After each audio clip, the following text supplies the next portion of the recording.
Shalom, saat ini kita akan mempelajari terkait dengan sistem imun atau imunologi. Yang menjadi pertanyaan, apa yang dimaksud dengan imunologi? Imunologi itu dia merupakan ilmu yang mempelajari terkait dengan sistem pertahanan tubuh manusia terhadap makromolekul ataupun agen infeksius yang masuk ke dalam tubuh manusia. Jadi ketika misalnya agen infeksius, eh, bakteri misalnya, ketika bakteri masuk ke dalam tubuh manusia, kalau misalnya ada sistem imun yang kuat atau yang baik dari tubuh manusia, maka otomatis sistem imun tersebut dia akan membunuh bakteri yang masuk tadi. Ataupun misalnya virus. Ketika virus masuk ke dalam tubuh manusia dan di dalam tubuh manusia tersebut sudah terdapat sistem imun yang kuat, maka sistem imun tersebut dia akan membunuh virus yang masuk ke dalam tubuh manusia.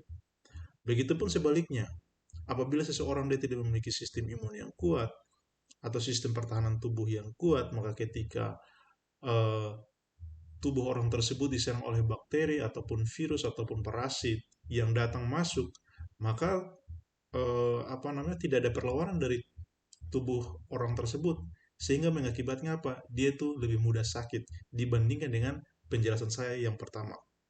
Saya analoginya misalnya gini. Misalnya ada dua orang manusia, ada manusia A dan juga ada manusia B. Mereka sama-sama terpapar oleh SARS-CoV-2 misalnya.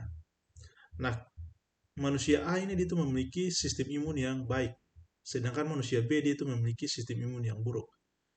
Kedua manusia ini dia sama-sama terpapar oleh virus SARS-CoV-2.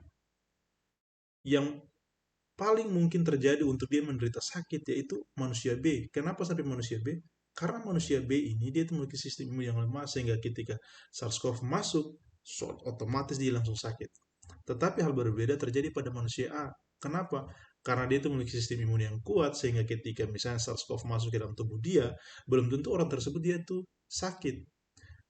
Sistem imun di dalam orang tubuh tersebut dia akan melawan SARS-CoV-2 sehingga dia dapat mengalahkan SARS-CoV-2, maka SARS-CoV-2 dia tidak dapat mengakibatkan penyakit pada manusia A tadi. Nah, itu kira-kira analogi dari sistem pertahanan tubuh. Nah, secara sederhana sistem pertahanan tubuh manusia itu dia dibagi menjadi uh, sistem imun non spesifik dan sistem imun spesifik. Sistem imun non spesifik pada tubuh manusia dikenal juga sebagai sistem imun maladaptif, sedangkan sistem imun spesifik pada tubuh manusia dikenal juga sebagai sistem imun adaptif. Terdapat perbedaan utama antara sistem imun spesifik dan spesifik. Kedua sistem imun ini dia tuh memiliki kelebihan dan juga kelemahan. Nah, kelebihan itu adalah misalnya pada sistem imun spesifik itu ditandai dengan sifat positif ini. Jadi sifat positif ini dia menunjukkan kelebihan daripada sistem imun non spesifik. Nah, kelebihan yang pertama dari sistem imun non spesifik adalah dia selalu siap, respon cepat, tidak perlu ada pajanan sebelumnya. Kemudian kelemahan atau sifat negatifnya adalah dia reaksinya berlebihan, kemudian tidak memiliki memori. Lalu, perbedaannya dengan sistem imun spesifik itu apa? Kalau kekurangan daripada sistem imun non spesifik, sistem imun spesifik ini adalah dia tidak selalu siap dan dia butuh pajanan terlebih dahulu. Kemudian responnya itu dia lambat, itu adalah kekurangannya, tetapi kalau kelebihan daripada sistem imun spesifik adalah dia responnya intens, kemudian perlindungan lebih baik pada pajanan berikutnya. Dan sistem imun spesifik untuk dalam rangka perlindungan, dia itu lebih baik dibandingkan dengan yang namanya sistem imun non spesifik. Oke, untuk itu kita mulai dari kelebihan daripada sistem imun non spesifik. Sistem imun non spesifik dia selalu siap. Sejak manusia pertama kali dilahirkan, dia sudah memiliki sistem imun non spesifik. Dan pada saat misalnya ada agen infeksius masuk menyerang tubuh manusia tersebut, maka sistem imun spesifik dia langsung bekerja. Hal ini berbeda dengan yang namanya sistem imun spesifik. Ketika manusia pertama kali dilahirkan, dia itu belum memiliki sistem imun spesifik. Sehingga pada saat manusia tersebut pertama kali diserang oleh agen infeksius, virus misalnya, sistem imun spesifik dia tidak bekerja karena dia belum ada. Tetapi kalau misalnya sistem imun spesifik, dia langsung bekerja. Kenapa? Karena dia sudah ada dan dia selalu siap di dalam tubuh manusia kapanpun. Yang kemudian, yang kedua itu adalah responnya cepat. Dan pada saat misalnya gini, pada saat seorang bayi dia baru lahir, dia terkena virus, misalnya virus dengue, maka respon imun yang pertama kali muncul itu adalah sistem imun non spesifik, bukan sistem imun spesifik. Kenapa sampai demikian? Karena sistem imun non spesifik itu dia tidak perlu ada pajanan sebelumnya. Yang ketiga sih adalah tidak perlu ada pajanan sebelumnya. Jadi kalau misalnya pada saat virus dengue datang menginfeksi bayi, itu yang paling pertama kali muncul adalah sistem imun non spesifik. Dia responnya sangat cepat. Jadi kalau misalnya ada virus dengue masuk, dia langsung serang. Dia tidak perlu tahu ini virus apa, virus virus A, B, C, dia tidak perlu tahu. Yang penting sistem imun spesifik dia tahu bahwa oh ternyata ada benda asing masuk ke dalam tubuh manusia. Misalnya virus kan termasuk benda asing. Ada benda asing yang masuk ke dalam tubuh manusia. Dia tidak perlu tahukat ini virus dengue, ini virus HIV, ini virus SARS-CoV-2, ini virus herpes dan lain sebagainya. Dia tidak perlu tahu. Yang penting dia tahu itu adalah benda asing. Dia langsung serang. Dan respon itu dia sangat cepat. Nah, kalau misalnya kita bandingkan dengan sistem imun spesifik, itu tidak. Ketika misalnya ada virus baru masuk ke dalam tubuh manusia, belum ya pertama kali ada virus masuk ke dalam tubuh manusia, sistem imun spesifik dia tidak langsung berespon, tapi dia mempelajari dulu. Ini kira-kira virus ini bentuknya seperti apa, kelemahannya di mana. Nah, ketika dia sudah pelajari, baru dia langsung memberikan respon, sehingga responnya itu dia lambat dibandingkan dengan sistem imun non spesifik. Kalau sistem imun non spesifik, ketika virus masuk, dia langsung serang tanpa dia pelajari. Dia pelajari virus ini adalah virus dengue, virus HIV, dia tidak mau tahu itu. Yang penting ada virus masuk, dia serang. Berbeda dengan virus sistem imun spesifik. Ketika virus dengue masuk atau ada virus HIV masuk, dia mempelajari dulu virus yang masuk ini apa. Oh ternyata ketika darah dia pelajari itu, dia apa namanya dia ketahui bahwa ternyata virus yang masuk adalah virus dengue. Nah hasil proses dia itu mempelajari virus yang masuk itu kan membutuhkan waktu. Karena dia membutuhkan waktu, maka responnya juga dia lambat. Hal berbeda terjadi pada sistem imun spesifik. Dia tidak perlu belajar lagi, dia langsung serang. Dan eh, kekurangan daripada sistem imun non spesifik ini adalah reaksinya yang selalu yang berlebihan. Misalnya gini, virus dengue dia masuk ke dalam tubuh manusia, ke dalam tubuh bayi. Lalu kebetulan virus tersebut dia terletak di dekat pembuluh darah. Tujuan dari sistem imun kan dia menghancurkan virus yang masuk ke dalam tubuh manusia. Tujuan utamanya itu. Tetapi pada saat dia tuh membunuh yang namanya membunuh virus yang terletaknya di sekitar pembuluh darah, ketika virus tersebut dia sudah mati. Dia tidaklah serta-merta sistem imun spesifik dia langsung berhenti, tidak. Terkadang dia tuh reaksinya sangat berlebihan, sangat tinggi. Sehingga ketika virus ini dia sudah dibunuh, sudah dibabat habis, tetapi sistem imun spesifik dia masih terus bekerja. Nah, cilakanya ternyata virus dengue tersebut dia terletak di dekat pembuluh darah. Maka pembuluh darah tersebut dia disikat juga, dia dihancurkan juga, dia dibabat juga, dia dirusak juga oleh yang namanya sistem imun spesifik. Akibatnya apa? Bukan saja virus yang dibunuh, bukan saja virus yang dirusak, bukan saja virus yang dihancurkan, tetapi pembuluh darah manusia juga dihancurkan. Akibatnya apa? Terjadi kebocoran pembuluh darah. Kebocoran pembuluh darah akibatnya apa? Akibatnya terjadi perdarahan. Sehingga hal ini berdampak buruk kepada manusia tersebut. Dan kelemahan yang berikut adalah sistem imun non spesifik dia tidak memiliki sel memori, sehingga dia tidak memiliki ingatan terhadap virus-virus yang masuk sebelumnya. Nah, hal ini juga yang mengakibatkan dia itu bekerja tidak teratur. Kenapa tidak teratur? Karena dia tidak memiliki memori. Sehingga dia selama bekerja saja, tapi kerjanya tidak rapi, tidak bagus. Sehingga terkadang dia reaksinya berlebihan dan menimbulkan dampak negatif terhadap manusia. Kemudian yang berikut adalah kita berpindah kepada sistem imun spesifik. Sistem imun spesifik itu kekurangannya itu adalah dia tidak selalu siap dan dia tuh butuh pelajaran terlebih dulu. Seperti yang saya sudah katakan tadi, sistem kalau misalnya gini, seorang bayi dia baru lahir, dia belum terkena virus dengue sebelumnya dan baru pertama kali dia terkena virus dengue masuk ke dalam tubuh dia, maka sistem imun spesifik dia tidak langsung bekerja, tetapi dia mempelajari dulu. Oh, ternyata virus yang masukin dia tuh virusnya itulah virus dengue. Dia memiliki materi genetik berupa RNA dia itu memiliki materi genetik berupa RNA positif. Ketika dia sudah pelajari, oh ternyata cara bunuh virus tersebut ini seperti ini. Nah, makanya setelah dia sudah pelajari semua, baru dia bereaksi. Dia bereaksi untuk membunuh virus tersebut. Sehingga karena dia itu butuh waktu untuk dia itu mempelajari. Untuk mempelajari sesuatu kan butuh waktu. Hal tersebutlah yang mengakibatkan respon sistem imun spesifik dia menjadi lambat. Karena dia butuh waktu untuk mempelajari virus yang masuk tersebut. Dan juga untuk dia dapat bereaksi harus ada pajanan dulu. Kalau misalnya tidak ada pajanan, pajanan itu adalah kita boleh katakan sebagai paparan ya, paparan. Pajanan itu adalah paparan. Kalau tidak ada paparan itu kita bisa menganalogikan juga sebagai masuk virus ke dalam tubuh manusia. Kalau ada virus masuk ke dalam tubuh manusia, kita sudah bisa mengatakan itu adalah sebagai paparan atau pajanan. Nah, kalau misalnya sebelumnya itu tidak ada paparan sebelumnya atau pajanan sebelumnya atau sebelumnya belum ada virus masuk ke dalam tubuh manusia, maka tidak pernah akan terbentuk sistem imun spesifik. Tetapi selain memiliki kekurangan, virus ini juga sistem imun spesifik juga memiliki kelebihan. Kelebihan yang pertama itulah responnya intens. Respon intens ini maksudnya bagaimana? Nah, kalau misalnya seorang apa namanya seseorang manusia sebelumnya dia pernah terinfeksi yang namanya eh, virus respiratory syncytial virus. Dia pernah terinfeksi sebelumnya.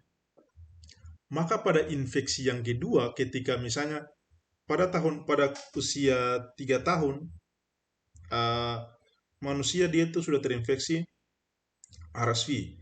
Kemudian selang 3 bulan kemudian, dia juga terinfeksi RSV. RSV itu adalah respiratory syncytial virus. Di dalam tubuh dia ini kan pada saat infeksi pertama kali, dia tuh belum terbentuk antibodi.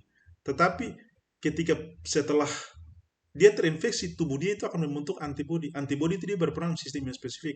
Sehingga setelah 3 bulan kemudian, ada infeksi yang kedua kali dengan virus yang sama masuk ke dalam orang tersebut, maka orang tersebut dia sudah memiliki antibodi dan dia punya sistem imun spesifik dia sudah siap.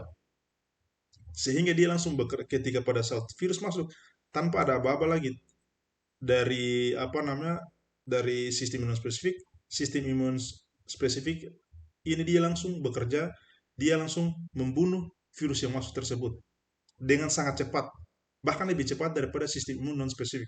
Kalau sebelumnya sudah pernah terinfeksi. Nah, kalau sebelumnya belum pernah terinfeksi, maka dia tidak bisa bekerja. Kenapa? Karena antibodinya belum terbentuk. Karena dia belum mempelajari virus tersebut. Tetapi kalau misalnya sudah terpajan sebelumnya, lalu kemudian ada infeksi untuk kedua kalinya, maka maka sistem imun spesifik ini sudah sangat siap untuk membunuh virus yang masuk tersebut.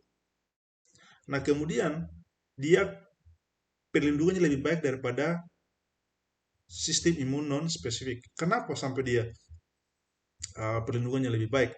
Karena pada saat uh, pertama kali itu dia belum terbentuk dia karena pada saat pertama kali manusia dia terinfeksi agen infeksius dia belum membentuk antibodi, tetapi ketika setelah dia terinfeksi dia sudah langsung membentuk antibodi, sehingga pada saat berikutnya manusia tersebut dia terinfeksi oleh yang namanya misalnya respiratory syncytial virus, maka sistem imun spesifik dia langsung bekerja, langsung dia membunuh RSV tersebut sehingga tubuh manusia dia terlindungi dari respiratory syncytial virus. Oke, kalau sebelumnya kita sudah mempelajari terkait dengan perbedaan antara sistem imun spesifik dan spesifik, maka kita harus mempelajari lagi kira-kira komponen apa saja dari sistem imun non spesifik dan sistem imun spesifik. Nah, sistem imun non spesifik itu adalah sistem imun yang memiliki kerja yang kurang spesifik terhadap benda asing yang masuk ke dalam tubuh manusia. Maka dia disebut sebagai sistem imun non spesifik karena dia kurang spesifik atau tidak spesifik.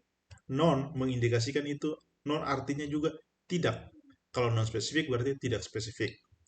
Nah, komponen daripada sistem imun non spesifik itu yang pertama komponen fisik, biokimia, seluler, dan juga humoral.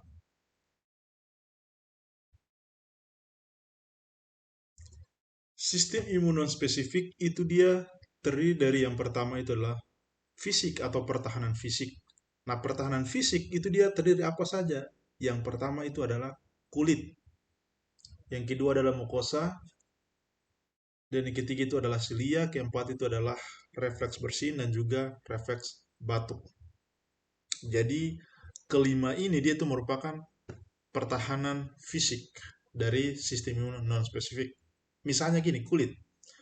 Kalau misalnya orang yang manusia kan memiliki kulit, fungsi kulit itu adalah melindungi tubuh agar tidak mudah untuk dimasuki oleh yang namanya agen-agen infeksius ataupun benda asing.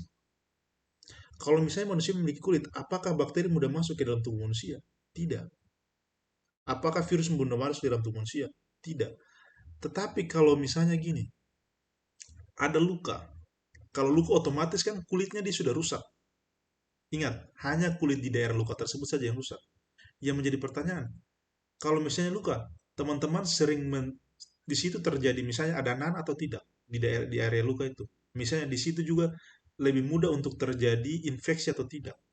Pasti lebih mudah untuk terjadi infeksi. Bahkan kalau misalnya infeksi itu ditandai dengan misalnya ada nanah atau cairan-cairan kuning. Nah, itu adalah dia sudah terjadi infeksi. Infeksi disebabkan oleh apa?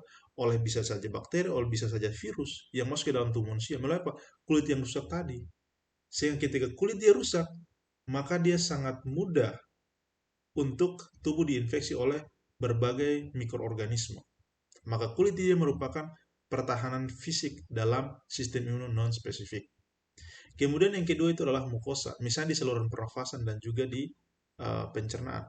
Mukosa ini berperan untuk menahan agar misalnya ketika manusia dia itu menghirup bakteri ataupun virus masuk ke dalam saluran pernafasan, dia tidak mudah langsung masuk ke dalam sel-sel di pernafasan, tidak, tapi langsung sudah dihambat oleh mukosa. Begitupun juga misalnya eh, apa namanya, misalnya ketika manusia itu konsumsi makanan yang terdapat virus ataupun bakteri, ketika masuk ke dalam sistem pencernaan, belum tentu bakteri atau virus tersebut dia langsung masuk ke dalam sel-sel yang terdapat di usus. Belum tentu. Dia harus dapat melewati mukosa dulu. Nah, ketika dia masuk ke dalam mukosa, mukosa dia sudah menghambat supaya bakteri ataupun virus dia tidak mudah masuk ke dalam sel. Akibatnya, ketika mukosa dia itu berhasil menghambat bakteri ataupun virus masuk ke dalam sel, maka tidak pernah akan terjadi infeksi. Begitupun juga dengan selia, bersin. Nah, bersin ini misalnya ketika seseorang dia itu terinfeksi, dia itu dimasukkan misalnya alergen, misalnya debu. Debu itu kan merupakan benda asing untuk tubuh manusia. Ketika debu masuk, ada refleks bersin. Tujuan dari bersin itu apa? Yaitu dia untuk mengeluarkan debu yang masuk ke dalam tubuh manusia. Supaya dia jangan mengakibatkan terjadinya penyakit. Begitupun juga dengan demikian dengan batuk. Batuk dia bertujuan untuk mengeluarkan uh, benda asing dari dalam tubuh manusia.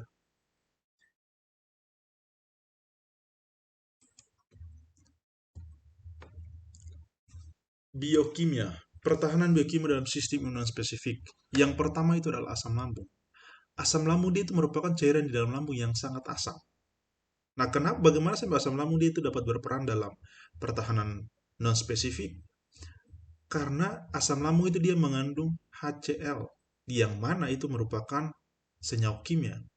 Nah, karena sifatnya yang asam, sifat senyawa kimia yang terdapat dalam asam lambung ini yang sangat asam, maka ketika ada bakteri atau virus masuk ke dalam tubuh manusia, ketika manusia mengkonsumsi makanan, sudah pasti dia itu akan melewati, sebelum sampai ke usus, dia harus melewati yang namanya lambung. Di dalam lambung itu terdapat asam lambung, di mana senyawa kimia ini sifatnya sangat asam. Sehingga ketika bakteri ataupun virus masuk, ketika dia itu terkena asam lambung, dia akan mati. Karena bakteri itu dia tidak tahan dengan yang namanya asam lambung ya. Asam lambung dia itu akan merusak, dia akan membunuh bakteri sehingga bakteri yang masuk melalui makanan tersebut ketika sampai di lambung dia sudah mati. Sehingga dia tidak dapat mengakibatkan terjadi penyakit pada tubuh manusia. Kemudian lisosim, lisosim juga sama. Lisosim dia merupakan senyawa kimia di dalam tubuh manusia yang dihasilkan oleh sel yang dia dapat merusak Misalnya dia dapat merusak bakteri yang masuk ke dalam tubuh manusia. Begitupun juga dengan lactoferrin, dia merupakan senyawa kimia. Asam neurminik juga merupakan senyawa kimia, juga sekresi sebaceus. Sekresi sebaceus, hasil daripada sekresi sebaceus ini, dia mengandung molekul-molekul kimiawi yang dapat membunuh mikroorganisme atau agen infeksius yang masuk ke dalam tubuh manusia.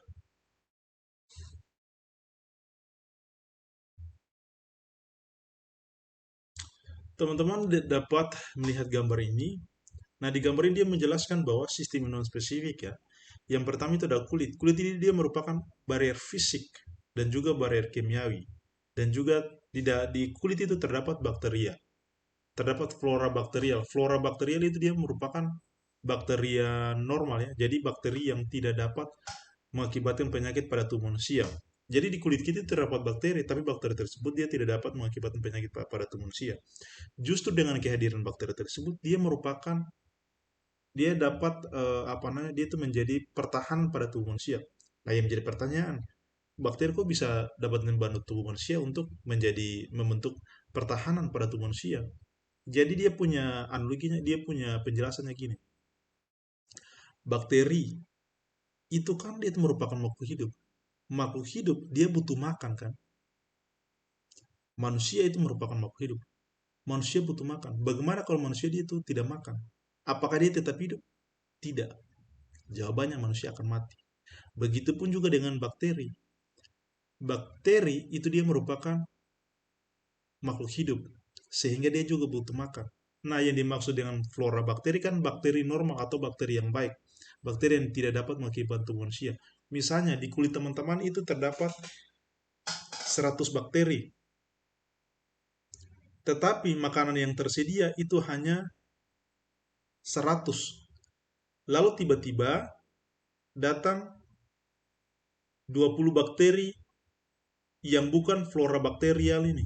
Artinya yang datang itu adalah bakteri yang patogen, bakteri yang dapat mengakibatkan penyakit pada tubuh teman-teman sendiri.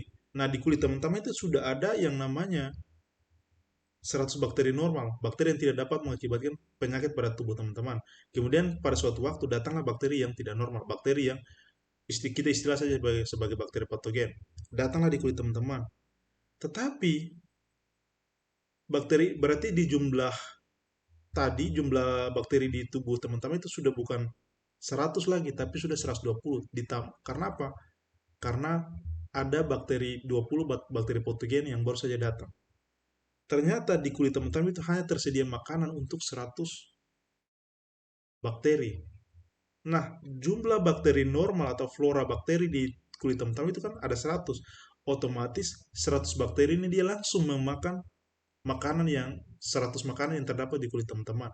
Pertanyaannya, kalau 100 bakteri normal dia sudah makan makanan yang di kulit teman-teman, makanan langsung habis kan?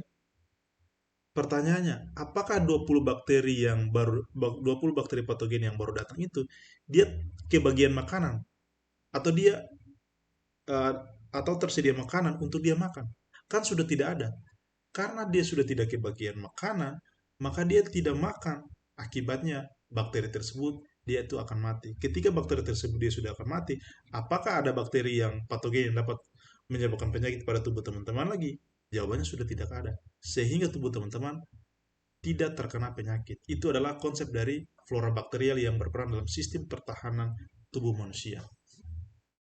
Yang kemudian juga ada membran mukosa, itu ada barrier fisik dan juga barrier kimiawi. Kemudian juga ada saluran pernafasan, itu juga terdapat mukosa dan juga terdapat epitel silia, dan juga saluran cerna itu juga ada membran mukosa, dan juga ada asam dan basa, dan kemudian juga ada flora bakterial.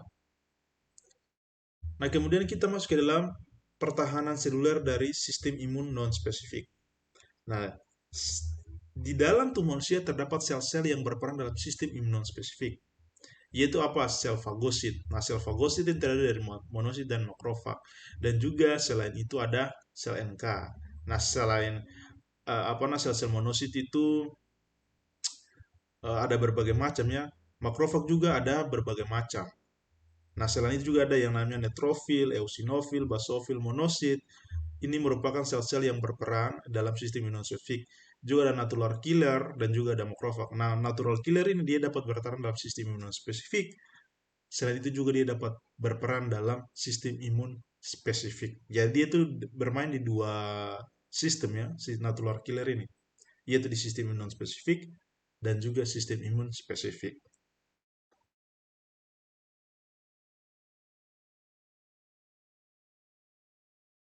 Kemudian kita pindah ke slide berikutnya. Nah, sistem pertahanan humoral. Pertahanan humoral dalam sistem imun spesifik itu ada terdiri dari sistem komplement, sitokin, CRP. CRP itu adalah C reaktif protein, dan juga akut fase protein. Bagi sistem imun komplement, dia itu dapat bermain, dia itu dapat berperan dalam sistem imun spesifik dan juga sistem imun spesifik. Begitu pula juga dengan sitokin. Sitokin dia juga berperan dalam sistem imun spesifik, tetapi dia juga dapat membantu sistem imun spesifik bekerja.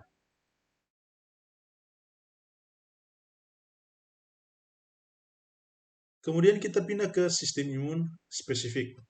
Sistem imun spesifik itu dia merupakan sistem imun yang dapat mengenali benda asing yang masuk ke dalam tubuh manusia dan dapat memicu respon imun spesifik terhadap benda asing tersebut. Benda asing yang dimaksud di sini adalah bisa saja itu adalah zat-zat asing, protein, karbohidrat yang merupakan benda asing untuk tubuh manusia, atau bisa juga itu merupakan agen-agen infeksius. Misalnya bakteri, parasit, dan lain sebagainya. Kemudian secara umum sistem imun spesifik itu dia terdiri dari dua komponen yang paling utama, yaitu komponen humoral dan juga komponen seluler. Nah, untuk komponen humoral itu diperankan oleh sel B, yaitu sel B yang di sini, sedangkan untuk komponen eh, seluler diperankan oleh sel T. Nanti sel T ini ada jenis-jenis juga. Ada sel T helper 1, sel T helper 2, eh, juga ada sel T memori, dan lain sebagainya. Dan kemudian sel B. Sel B ini kalau teman-teman pernah dengar yang namanya adalah antibody. Nah, antibody itu dihasilkan dari sel B. Antibody hanya dihasilkan oleh sel B. Jadi kalau misalnya dalam vaksinasi itu kan tujuannya untuk pembentukan antibody. Sel yang bertanggung jawab untuk membentuk antibody itu apa? Yaitu sel B. Bagaimana dengan sel T? Apakah sel T bisa membentuk yang namanya antibody? Sel T tidak dapat membentuk antibody. Tetapi sel T berperan untuk membantu sel B menghasilkan yang namanya antibody. Jadi meskipun sel T itu tidak membentuk antibody, tapi sel T itu memiliki peran. Perannya itu apa? Yaitu peran untuk membantu sel B untuk menghasilkan antibody. Sedangkan sel B dia merupakan sel yang dapat menghasilkan antibody. Oke, demikianlah materi terkait dengan sistem imun. Secara garis besar yaitu sistem imun spesifik dan sistem imun non spesifik. Nanti pada beberapa materi lagi saya akan bagikan terkait dengan bagaimana respon sistem imun spesifik dan bagaimana respon imun sistem non spesifik.